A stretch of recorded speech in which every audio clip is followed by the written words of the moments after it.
ọ̀rọ̀ tá rò pé ó ti kú egbe ó ti kú egbe kò mà tí ì tán ńlẹ̀. Ìyẹn ìjà tó lọ láàrin gbajúmọ̀ òṣèrébìnrin tíátà ilẹ̀ wa ìyẹn Lizzy Anjorin àti ọkùnrin tó máa ń sọ̀rọ̀ lórí ẹ̀rọ ayélujára ìyẹn Hakeem ọkọ single mother. Níṣe ni Lizzy Anjorin bá tún wá fún lára ọ̀tọ̀ ló bá wò òun àti ìyá rẹ̀ tuurutu lórí ẹ̀rọ ayélujára. Ọ̀rọ̀ kò gbá kù gbọ́rọ̀ ló ń sọ sí o. Eléyìí mà tún ga o. Ẹ gbọ́ ohun tó sọ. Ó tí ì rí nǹkan kan. A mọ̀ pé oníka mẹ́jọ, a mọ̀ pé àwọn orí burúkú tó o ṣe, àwọn tó gbègbè fún ẹ tí ò dáríjì ẹ ló mú ọmọ ẹ Hakeem tó jẹ́ pé ó bìlì pé kò sẹ́ni tí ò lè sọ̀rọ̀. Àwọn ẹgbẹ́ Hakeem wọ́n níyàwó ní. Àwọn ẹgbẹ́ Hakeem wọ́n ń ṣoríire nílé ayé. Sọ fún mi position tí Hakeem lè dì mú politically nínú ayé lẹ́nu. Sọ fún mi Hakeem lè rìn ó lè yan fanda níbi ayé lẹ́nu kó má bojú rìn. A mọ̀ pé oníka méje àbò oníka mẹ́jọ. A mọ̀ pé olórí burúkú a mọ̀ pé ẹni òfò ẹni ìbànújẹ́. Wà wọn tí ọmọ ẹ ń pè láǹtì. Wà wọn tí ọmọ ẹ ń bú. Àwọn tí ọmọ ẹ ń pè láǹtì. Olórí burúkú a mọ̀ pé onígbèsè oníka mẹ́jọ. Àwọn tí ọmọ ẹ ń pè láǹtì. Àwọn tí ológo. Àwọn tí òrógolo. Àwọn tí Ọlọ́run ò yọ́nú sí. Àwọn tí Ọlọ́run ti dégò fún. Ọmọ ẹ wá jáde sórí social media. A mọ̀ pé oníka mẹ́jọ olórí burúkú obìnrin ìbànújẹ́ ọmọ ẹ wá sọ̀rọ̀ kàṣà kàṣà kàṣà kàṣà kàṣà sí Lizzy Anjorin. Ó ṣàìmọ̀ pé ó ti gbé Hakeem sí. A mọ̀ pé ó ti ṣòfò ọmọ, ó ti ṣòfò ẹ̀mí, ó ti ṣòfò ayérayé. Ó wá ní àwọn olórí burúkú bíi titi ẹ, a mọ̀ pé oníka mẹ́jọ. Tí Hakeem bá ti wá ń sọ̀rọ̀ sí Lizzy kàkàkàkà, wọ́n wá máa kọ́ sí comment section pé àní Hakeem love Lizzy fẹ́ ẹ̀. Àní Hakeem a mọ̀ pé olórí burúkú tọ́ọ̀run máa fi kú ọmọ dá ẹ lóró, a mọ̀ pé oníka mẹ́jọ. Ṣé ọmọ tèmi lè jáde kó máa sọ̀rọ̀ sí ẹ bí Hakeem ṣe ń sọ̀rọ̀ sí ẹ? Ó ti ṣòfò ọmọ, a mọ̀ pé.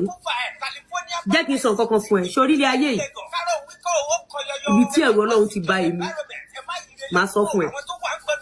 Jẹ́ kí n ṣe example kan fún ẹ, a mọ̀ pé. Sórí pé ìgbà tí Òbòkìrún máa ṣẹ̀sín, sọ mọ̀ pé nǹkan tó Bòkìrún wá fi bú mi ló Bòkìrún fi ṣẹ̀sín. Lọ́wọ́ gbogbo àwọn tó wá fún mi lórí social media yìí, ohun tó wá fi bú mi gẹ́lẹ́, ohun tó wá fi bú mi gẹ́lẹ́, òun ní ṣubú wọn.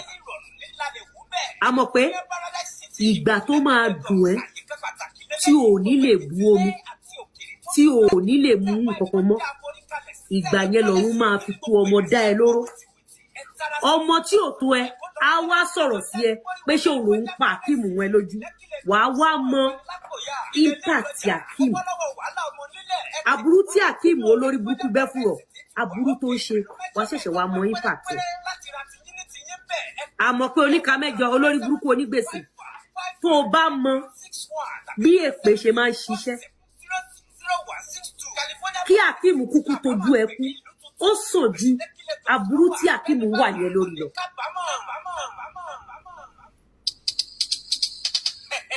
Gbogbo orí ní dùnú mọ́ iṣẹ́ àṣelà pẹ̀lú ìsinmi ohun ìfọ̀kànbalẹ̀. Bẹ́ẹ̀ni bá nílé nílẹ̀ níbi tó láàbò. Shadow ni now. Shadow ni under no lawa shadow ni. Shadow ni. You can come and watch me on Facebook. Don't come on TikTok. Come and watch me on Facebook. A mọ̀ pé onígbèsè oníka mẹ́jọ. Wàá rí bí ọ̀run ṣe máa fi ikú Hakeem.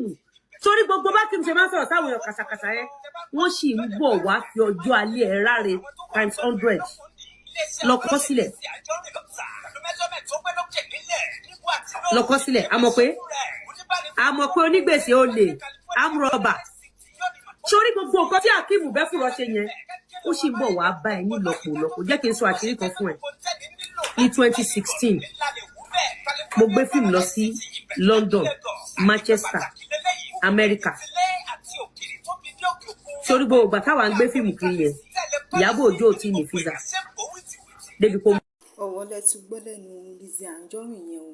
Kí lẹ rí sọ sí ohun tó wí yìí? Kí lẹ rí sọ sí nínú ohun tó sọ nínú fọ́nrán yìí? ẹ jẹ́ ká mọ̀ ní abala àríwí sí comment section. Ẹ jọ̀wọ́ ẹ like share fídíò wa, ẹ ṣé gan-an ní fún àtìlẹ́yìn, àdúpẹ́.